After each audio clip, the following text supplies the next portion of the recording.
Assalamualaikum warahmatullahi wabarakatuh.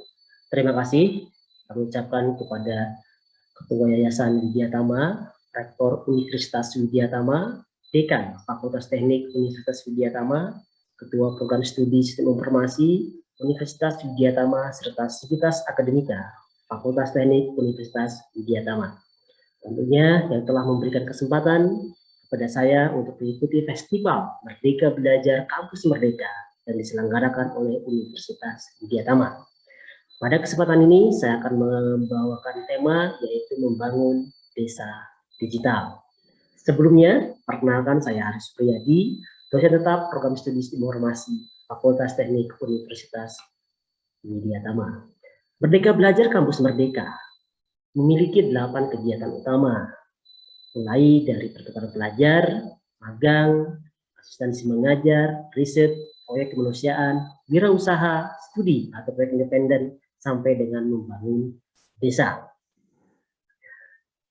Pada festival MBKM ini, dari 8 kegiatan yang ada, saya memiliki perencanaan kegiatan MBKM yaitu membangun desa. Lebih spesifiknya, membangun desa digital berupa pembangunan sistem informasi desa, yang saya singkat SIDU Tama, Sistem Informasi Desa versi Universitas Widyatama.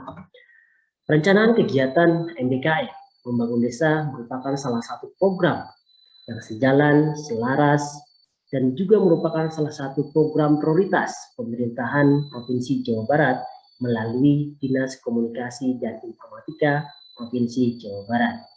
Hal ini tentunya menjadi peluang Universitas Widyatama untuk bersama-sama dengan pemerintahan Provinsi Jawa Barat membangun desa yang dituangkan dalam program MBKM sebagai kolaborasi antara pihak akademisi dan pemerintahan. Alhamdulillah, Fakultas Teknik Universitas Widyatama telah bekerja sama dengan pemerintah Provinsi Jawa Barat. Dalam hal ini adalah Dinas Komunikasi dan Informatika Provinsi Jawa Barat guna bersama-sama membangun desa digital. Bapak Gubernur Jawa Barat, dalam hal ini adalah Bapak Ridwan Kamil, mengartikan bahwa desa digital merupakan program pemberdayaan dan peningkatan taraf hidup masyarakat desa melalui literasi digital, Internet of Things, dan ragam inovasi digital. Hal inilah menjadi salah satu faktor yang memperkuat terkait program MBKM yang sejalan, selaras, serasi dengan program pemerintah Provinsi Jawa Barat. Insya Allah ke depan dalam pelaksanaan program MBKM ini kita akan menggandeng provinsi atau pemerintahan Provinsi Jawa Barat untuk berperan serta dan berpeluang Fakultas Teknik Universitas Widyatama dalam mengembangkan program MBKM yaitu membangun desa digital. Berdasarkan informasi yang dihimpun oleh Dinas Komunikasi dan Informatika Provinsi Jawa Barat bahwa Provinsi Jawa Barat merupakan salah satu provinsi yang terbesar di Indonesia, di mana memiliki 18 kabupaten, 9 kota, 627 kecamatan, 5.312 desa, 645 kelurahan, serta 52.193 rukun warga, serta memiliki indeks desa mandiri atau indeks desa membangun IDM Jabar yang terus mengalami peningkatan. Kita bisa melihat peningkatan dari tahun 2019 sampai dengan tahun 2020. Pemerintahan Provinsi Jawa Barat dalam hal ini dibantu oleh Dinas Komunikasi dan Informatika Provinsi Jawa Barat atau Diskominfo Jabar telah memberikan beberapa manfaat ke seluruh desa yang ada di Jawa Barat. Salah satunya adalah memberikan infrastruktur berupa pengadaan fasilitas internet secara gratis. Infrastruktur ini baru diberikan pada 484 desa yang ada di Jawa Barat. Tentunya pemerintah Provinsi Jawa Barat juga memberikan keleluasaan kepada Fakultas Teknik Universitas Widyatama untuk berperan serta dalam mengembangkan sekaligus mengoptimalkan infrastruktur teknologi informasi yang diberikan kepada 484 desa yang ada di Provinsi Jawa Barat.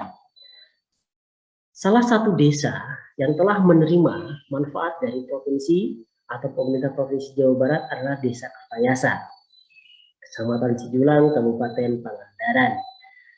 Yang sekaligus desa ini merupakan salah satu desa yang telah melakukan kerjasama dengan Fakultas Teknik Universitas Diatama. Desa inilah yang akan menjadi objek dalam implementasi program MBKM, membangun desa digital dalam hal pembangunan SIDU utama.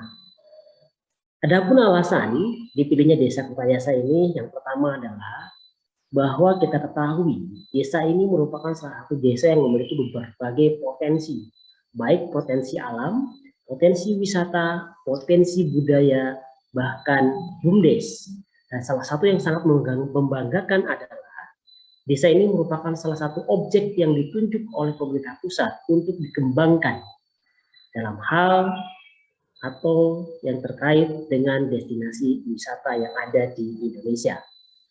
Yang kedua, yang menjadi alasan kenapa pemilihan Desa Kertayasa adalah desa ini telah memiliki infrastruktur teknologi informasi, namun belum dapat dimanfaatkan secara optimal.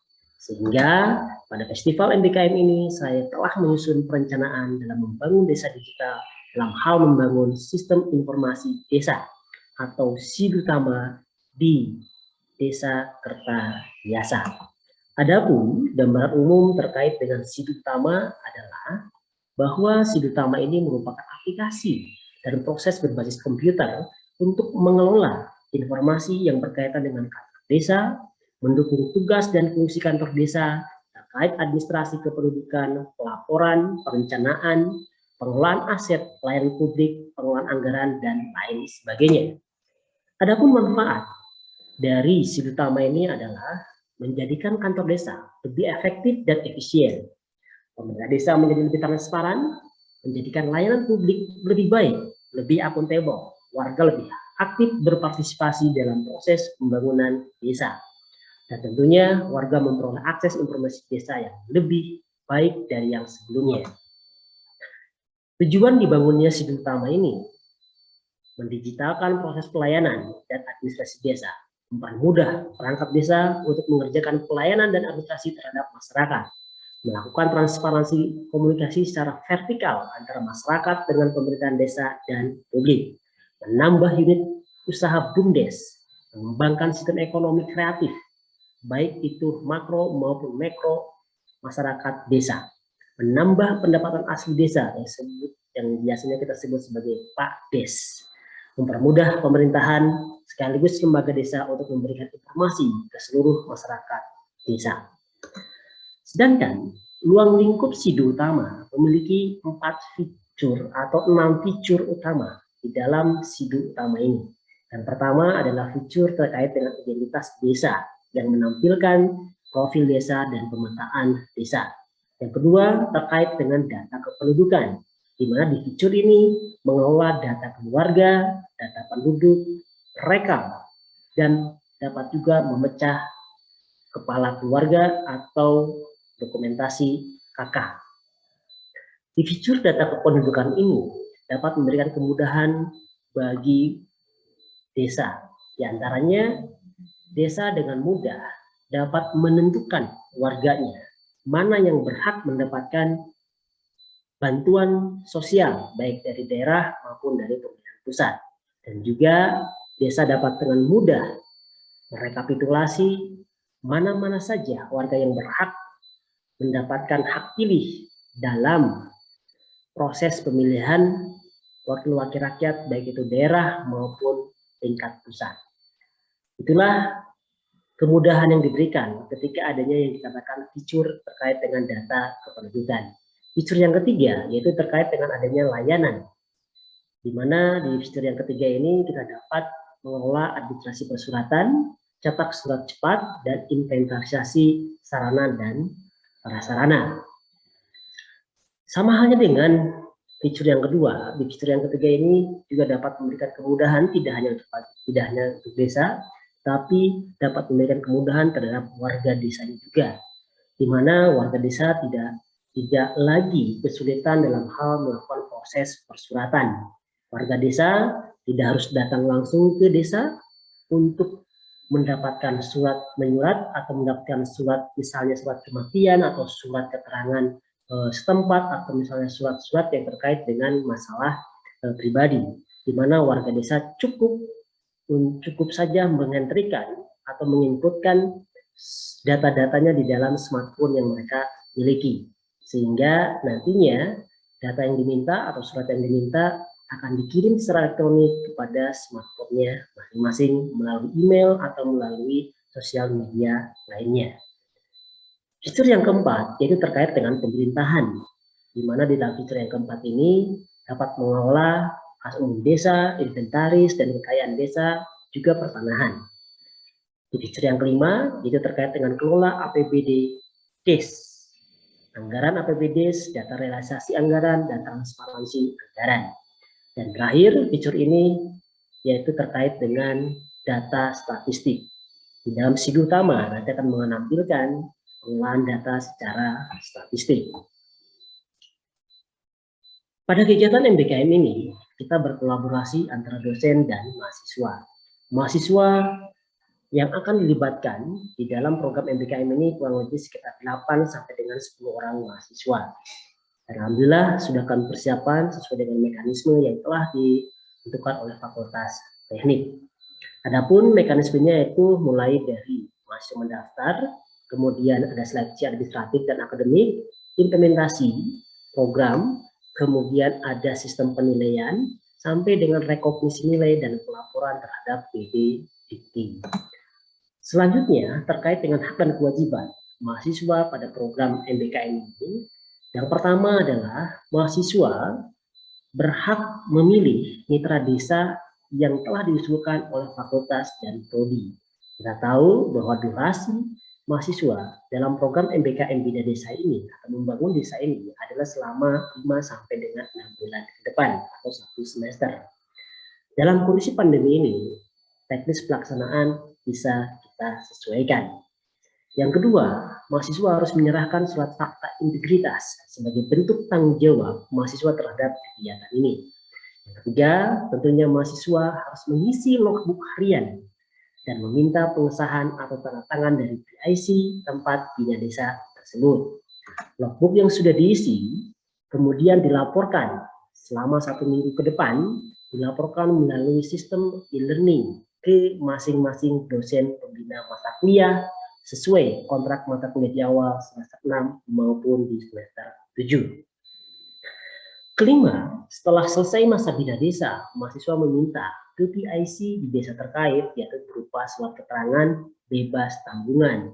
Mungkin ada beberapa alat-alat yang dipinjam atau hal-hal lainnya. Yang kedua, meminta lembar penilaian dari PIC desa dan meminta sertifikat bina desa sesuai dengan format yang telah kita tentukan. Keenam, terkait dengan hak dan kewajiban mahasiswa, yaitu mahasiswa wajib menyerahkan laporan hasil bina desanya, di mana di dalamnya ada penilaian mitra, ada fotokopi sertifikat dari mitra, yang selanjutnya diberikan kepada program studi untuk dilakukan rekognisi oleh masing-masing dosen pembina mata kuliahnya. Kemudian, selama pelaksanaan program bina desa, mahasiswa masih dapat mengikuti perkuliahan dalam sistem e-learning, namun bukan merupakan satu kewajiban.